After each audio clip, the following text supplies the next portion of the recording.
How to present PPT or PowerPoint presentation on Zoom meeting. So hello guys, welcome back to my YouTube channel. In this video I'll be showing you how you can easily present your PowerPoint presentation on Zoom meeting. So if you have already created a PowerPoint presentation, or in this example I'll just show you from the draft, and just head over to your first Zoom application and make sure you logged into your account. Now all you have to do is just click on this new meeting over here and just create a new meeting.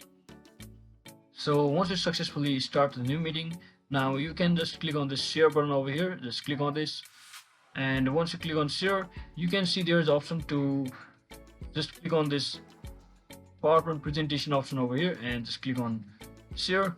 Now what it basically does is it will only share your PowerPoint presentation instead of your whole screen. So that is it for today guys. I hope this video was helpful. If it was, don't forget to like and subscribe to the channel. See you on the next one.